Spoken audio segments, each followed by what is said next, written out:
Hello everyone, আসসালামু আলাইকুম। অনামিকার পথ চলা চ্যানেলে সবাইকে স্বাগতম। বন্ধুরা, অনেকদিন পরে আপনাদের মাঝে আমি অনামিকা ফিরে এসেছি। কেমন আছেন সবাই?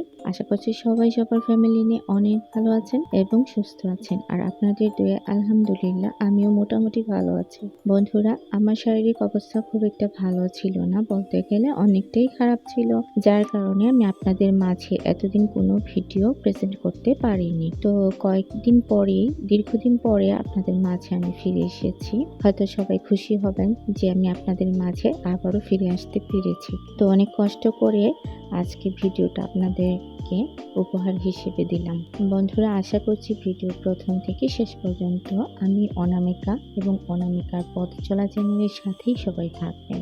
আর আপনি যদি এখনো আমার ভিডিওতে কোনো লাইক না দিয়ে থাকেন, তাহলে অবশ্যই দয়া করে এখন একটি লাইক দিয়ে দিবেন। আপনাদের একটি লাইক আমার জন্য খুবই প্রয়োজন। বন্ধুরা, যারা আমার প্রথম কয়েকটি ভিডিও দেখেছেন তারা বলতে পারবেন আমার মানসিক অবস্থা এবং পারিবারিক অবস্থা কিরকম। তো যাই হোক, আর বেশি কথা বাড়াচ্ছি না।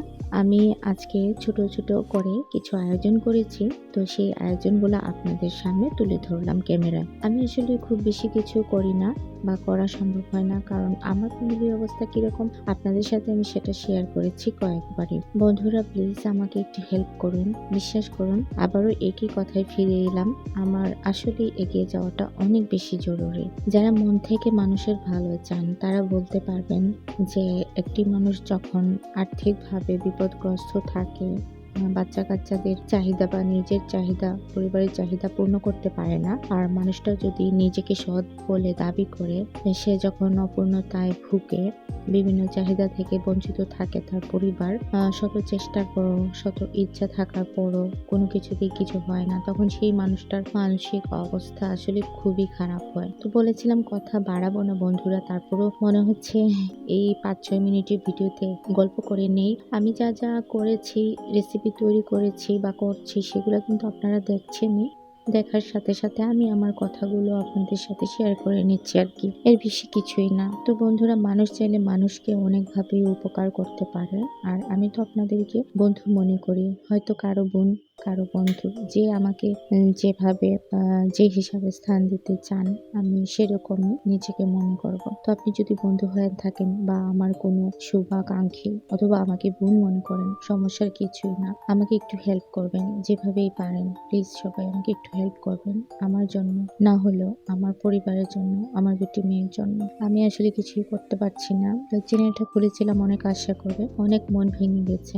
মনে হচ্ছে ভিউজ টিউজ একেবারে হচ্ছে না। আর আমার পরিবারে অনেক ধরনের জটিলতায় আমি ভুগি, অনেক ধরনের বাস্তবতা, অনেক কঠিন বাস্তবতার সামনে আমি থাকি, যার কারণে ভিডিও করার মতো পরিস্থিতি আমার থাকে না। বন্ধুরা, আমি চাই প্রতিদিনই আপনাদেরকে ভিডিও দিই, কিন্তু বর্তমানে আমি একদমই পারছি না। আমি যে ডাক্তার দেখাবো সেই সুযোগ আমার আসলে নেই। ইচ্ছে করে কেউ কি রোগে ভুগতে চায় বলেন? আসলে আমার অবস্থা খারাপ, আপনার ভিডিও দেখলেই বুঝতে পারবেন অনেকটাই আমার অবস্থা খারাপ। আর এতটা বোঝা যায় না, কারণ অনেক ভালো মানুষও বিপদে থাকে কখনো কখনো। আমি একটা সময় খুব ভালো অবস্থানে ছিলাম এবং আমার ফ্যামিলি ব্যাকগ্রাউন্ড অনেক বেশি ভালো ছিল, এখনো আছে, কিন্তু আমার পরিবারের অবস্থা সেরকম কিছুই না। আমি আমার বাবার ফ্যামিলির কথা বলেছি। তো আমাকে যারা একটু সাপোর্ট করেন তারা হচ্ছেন আমার নিজের বোন, দুজন বাইরে আছেন। তো যাই হোক, ওনারা তো আর আমার পরিবার চালানোর কথা না।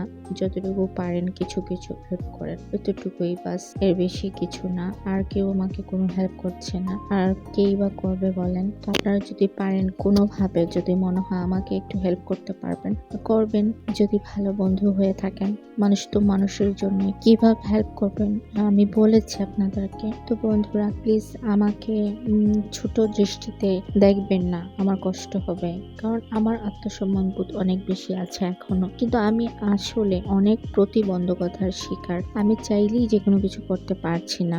এই যে বললাম, আমার ফ্যামিলিটা অনেক ভালো একটা ফ্যামিলি, তো আমি সবকিছু ভেঙে বলতে পারছি না। আমি আপনাদেরকে ভয়েস দিচ্ছি, ভয়েসটা খুব আস্তে আস্তে করে দিচ্ছি, কারণ আমি এই যে চ্যানেলটা খুলেছি এটাও আমি আমার পরিবারের কাউকে বলতে পারবো না। তো এখন যেখানে আছি, মানে আমার বাচ্চা হাজবেন্ডকে নিয়ে যে বাসায় ভাড়া থাকি, সেখান থেকে কথাগুলো বলছি, ভয়েসটা দিচ্ছি। আসলে লুকিয়ে লুকিয়ে আমার ভয়েসটা দিতে হচ্ছে, আস্তে আস্তে করে কথা বলছি, এই জন্যই। বন্ধুরা, প্লিজ প্লিজ বন্ধুরা একটু ভাববেন আমাকে নিয়ে। আপনারা তো নিজেদের জন্য ভাবেন, অনেক মানুষকে নিয়েও ভাবেন, এখন থেকে না হয় আমাকে নিয়ে একটু ভাববেন, আমার জন্য মন খুলে দোয়া করবেন। কোনোভাবে যদি আমাকে কোনো হেল্প করতে পারেন আমাকে বলবেন। বন্ধুরা আমি একটু এগিয়ে যেতে চাই, এটাই আমার চাওয়া। যদি একদম নিজে কিছু করতে পারতাম তাহলে কোনো কথাই ছিল না, কিন্তু এখন অবস্থা দিনকে দিন খারাপ হয়ে যাচ্ছে। আমি শারীরিকভাবে একদম অসুস্থ, হয়তো মনের অসুখের কারণে আমার শরীরের অবস্থাটাও খারাপ হয়ে গেছে। তো বন্ধুরা আমি অনেক বেশি কথা বলে ফেলেছি, আমার ভিডিওটা খুব ছোট ছিল, আমার ভিডিও আর বাড়াবো না, আজকে এই পর্যন্তই। দেখা হবে আরেকটি দিনে, আরেকটি নতুন দিনে হয়তো আপনাদের মাঝে এভাবে চলে আসবো, যদি আল্লাহ আমাকে সুস্থ রাখেন। তাহলে সবাই ভালো থাকবেন, দোয়া করি সবার জন্য, সবাই যেন ভালো থাকতে পারে, সবার পরিবারের সবাইকে নিয়ে আল্লাহ যেন আপনাদেরকে সুস্থ রাখেন সব সময়। বন্ধুরা আমার পাশে থাকবেন, প্রতিটা ভিডিওতে যারা আছেন আমার বন্ধু হয়ে তাদেরকে আমি দেখতে চাই, একটি কমেন্ট পেতে চাই, একটি লাইক পেতে চাই তাদের কাছ থেকে। অল টাইম আপনারা ভালো থাকবেন, বেস্ট অফ লাক, আল্লাহ হাফিজ, আসসালামু আলাইকুম বন্ধুরা।